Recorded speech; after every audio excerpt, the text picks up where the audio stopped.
मोहम्मद मेरे में मरदाए या साईं इनके जन्नत दे हकदार कजे या साईं इनके जन्नत नसीब कजे और मेरे रेडियो हिदत में बरकत दे वहां तो पागल प्यार मेरे अल्लाह तआला दा मन लगे और मुझे दिल में सोना अगर चमकाए तो मुझे रब साईं ये गुनाहगार दा साल समझे अरब दिल में हाज़िर नबी करीम अलैहि सलाम तू सत्तर आओ सैकड़ों तू दाता राम दो तू बार आओ लो तू संगीत आओ महादेव का मन प्यार में मेरा जे सके के चलता है सोना मेरा बड़ा भाई गुनाहगार का साल नबी करीम अलैहि सलाम तेरे को फटा राय तन धरा आयो तू भजन हार तू दे पांद पना बेई पांद पनाह दे ढके गई ढोले कचूनु कमीर खान जन छोले किशोर दर्शन का दाद भरे बोले राम न बोले लगन सचल मंगल तेरे पंजाब हर मुसलमान दो ईमान कायम करे उनके कलमे नसीब करे कबर में कलमे नसीब करे वो गुनाहगार दा साल पंजाब महाद मदीने आ रहे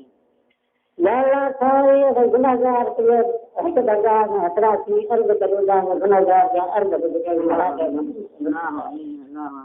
इन्नल्लाह मलाइकतहु यसल्लूना अलन नबी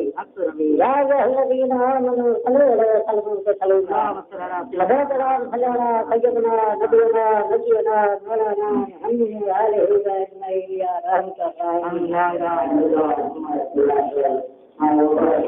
सुभान अल्लाह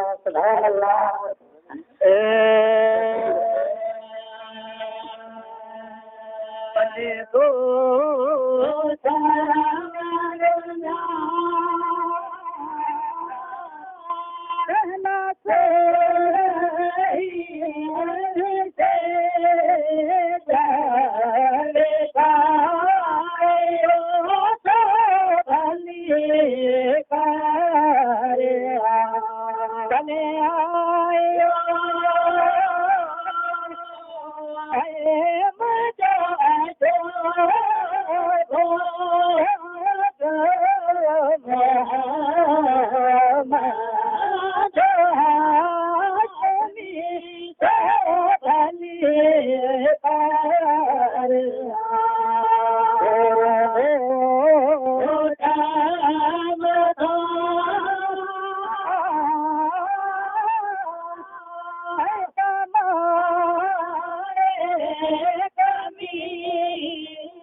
1498 मुताबिक़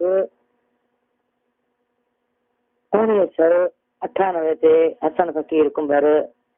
हिते मस्जिद में दरवे में वेठो।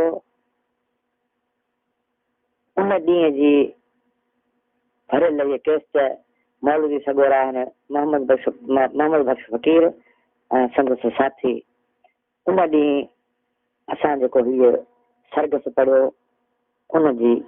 भरियल केस्ट